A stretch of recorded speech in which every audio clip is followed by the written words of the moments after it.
Hello, good morning, students. Today I am going to teach you Standard 7th, Subject English, Lesson number 3.6. Think before you speak. Students, this is a very interesting lesson which is giving us a lesson that when we are speaking, first we have to think. So, let us begin with this lesson. Man was meant to listen more and talk less.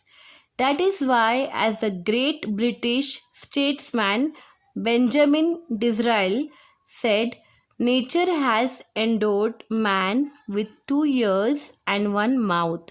So, here it means we all are having mouth, ears, eyes, right? So, here it is said that nature has endowed means provided. Nature has provided man with only two ears and only one mouth. That is to listen more and talk less. That is why for talking only one mouth is given and for hearing two ears are given. If man was meant to talk more and listen less, he would have two mouths and only one ear. If God has given man to talk more, so he would be have given to man two mouths and only one ear, that is to talk more and to listen less. Just imagine how we would have looked, how strange, with two mouths on the two sides and one ear at the center. So students, just imagine, just take a picture in your mind and just imagine that how we will look if we are having, instead of two ears, we are having that side two mouth, and instead of the mouth place, we are having one ear. How we will look, just imagine. And mind you, the ears are like funnels. Funnel means it is a tube, wide from the top and narrow at the bottom. So ears are like funnels, open all the time so that we can hear. There is no door with which you can close them. Right now, we are having ears and we are not having any door so that we can close. We don't have any door to close our ears. Whereas, if you have to speak even one single word, that word must pass through two walls, two fences. Fences means a barrier. Means if we have to say a single word, if we say hi, that hi word, it will pass through two walls, that is two fences, two barriers. Which are the two barriers? There is firstly the fence of these two rows of teeth, right? We are having two rows of teeth, right? There is secondly the fence of the two lips. First we are having inside two rows of teeth, then we are having outside two lips, upper side and down side. Before a word can be spoken, it has to pierce through these two walls. Pierce means it has to pass through sharp two walls. Pierce means sharp. It has to pass through two walls, that is rows of teeth and fence of two lips. Therefore, we must think at least twice before we utter a word. That is why whatever we are speaking, we have to think twice. Twice means think it double. Think it twice before we utter a word. Utter means before we speak or before we talk or say something to other person, we have to think twice. Okay, next paragraph. A very wise man once remarked that of the unspoken word you are a master, of the spoken word you are a slave. Now what here in this paragraph is written? It is written that one wise man, what he said that whatever you have not spoken, that word you are a master. Means whatever you will say, you have the full power in your hand, that what you have to say. So you are the master of that unspoken word. And of the spoken word you are a slave. It means if something you have said to someone, you will become a slave. If you will say something wrong that will hurt to the other person, you cannot take that words back, right? Even we say sorry to other person, but that person will remind us that word which we have said to him. So we are the slave of the spoken word, and we are the master of what? Of unspoken word. So once you have spoken a word, you cannot get it back. Do what you will. Therefore, you must be very careful about the words that you speak. If you have spoken the word, you cannot take it back. Once you have spoken, means spoken. If you have told someone something, it is spoken, but you cannot take that words back. That give me my words back. I told you this, so give it back to me. We cannot say it like this, right? So we have to think before saying anything from our mouth. Now, what are unspoken words? Let us see.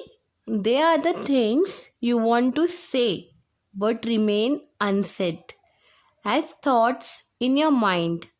So, what is meaning of unspoken words? It is the thing that you are thinking in your mind, you want to say, you have not said it to anyone, but you are just thinking in your thoughts, in your mind, you have just realizing that I will say him this or I will say to her this. So those words, those things are said to be unspoken words.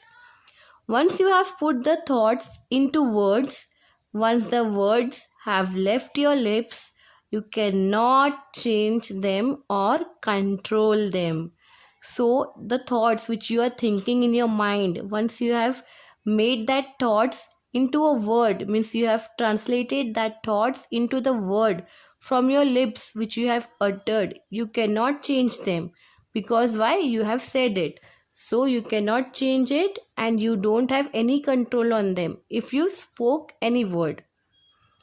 Okay. A young man went to his spiritual teacher and said, I have spoken very harsh and unkind words to my friend and he is deeply hurt. I am afraid I have lost my friendship with him. How can I make amends? So here in this lesson, one example is given of a young man, a spiritual teacher. Means the man had said a very harsh and unkind words to his friend, and he is deeply hurt. So what he is asking? He is asking that I'm afraid that I have lost my friendship with him. And he is saying to that spiritual teacher that how can I make amends? Amends means improve or change the words which I have told him, which I have made hurt. I have deeply hurt to my friend. How can I change it? How can I improve it? Now let us see what the wise teacher is saying. The wise teacher gave him a fresh sheet of blank paper and a pen. He said to the young man, write down on this paper all the harsh things you said to him.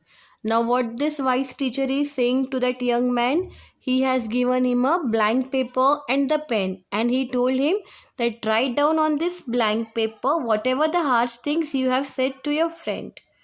The young man did as he was told and showed the paper to the teacher. Now what the young man did? Young man did the same thing which the wise teacher told him to do. He has written all the words which he has said to his friend and he has given that paper to the teacher. Now let us see what the teacher is saying. Now tear up this sheet of paper into as many small bits as you can, the wise teacher said. Now teacher, what he is saying? Teacher is saying that this sheet of paper, take it in your hand and tear it into small bits, as many as you can. Now soon the single sheet was torn into 100 tiny bits of paper. Now that young man was been told by the teacher to tear the page, to tear that sheet of paper, and he has tore that paper and soon it was turned into 100 tiny bits of paper. Now, throw the bits out of this window, the teacher told him. Now, after tearing that sheet, the teacher said to that young man, you have to throw these bits of paper outside this window. That was easily done. It was a windy day, that is windy day, and the tiny bits were scattered far and wide even as the young man watched. Now it was easily done, right? When we are telling something, if we have told that throw this here or throw this there, we can be able to throw it very easily. So very easily he had thrown that paper outside the window, and that day was the windy day, that is many wind was blowing and it was a very windy day, and the tiny bits were scattered means it was here and there, it was moved all around the atmosphere outside the window, it was scattered here and there. The young man had also seen that all the papers, the tiny bits of paper is scattering outside this window. Now go out into the street and collect as many bits of the paper as you can, the teacher ordered him. Now, what the teacher said to that young man? The teacher said, now you go out into the street and whatever the paper you have thrown out of the window, collect as many bits of paper which had thrown by you. The teacher ordered him. The young man was taken aback, but that will be difficult, he stammered. Now the young man was taken back. He was literally shocked that why this teacher is saying me. First he told me to tear the page, then he told me to throw it outside the window. Now he is telling him to get back that tiny bits of paper. It is impossible. It is difficult. It will be difficult indeed, but do give it a try, the teacher suggested. Now teacher is saying yes, it will be difficult, but you have to give it a try. Teacher suggested, yes, I know it is difficult, but just go and try it whatever I have said. The young man went out. He returned half an hour later, exhausted. Now what the young man did? He told as the teacher said. He went outside and he returned after how much time? He returned after half an hour, that is after 30 minutes. And he was totally exhausted, means he was literally tired. He had not been able to get a hold of a single torn bit from the paper he had torn up just a while earlier. Now, what the teacher had said to him, teacher had told to get that paper back, to get that torn bits, tiny bits of paper back. But when he went out, he had returned after 30 minutes, that is after half an hour, but he was not able to get a single torn paper which he had torn a little while earlier. He did not get any bit of paper. That is what happens with the spoken word, the teacher said to him. Now what teacher is saying? Teacher is saying, yes, this is what happens. If the spoken word is said to someone, this is exactly will happen. Once you have spoken the words aloud, it is very difficult to take them back. Therefore, learn to think before you speak in anger. Now what the teacher is saying? He is saying the thing which you have torn a while earlier and I told you to get back it, but you did not get a single paper, right? This is only bits of paper, but it is the same with the spoken word. Whatever the word you have said to your friend, that is the spoken word which we are not able to get it back. So whatever we are speaking in anger, especially when we are in angry mood, we say something or we say a lot in angry mood, right? So what we have to do, we have to think twice or thrice in anger. First of all, we don't have to say a lot in anger. We should have a control upon us. We should have control on our anger, so that front person, that is the your friend or your relatives or anyone you see in front of you, they are not deeply hurt by your words. So that is why you have to think twice before you speak. Thank you.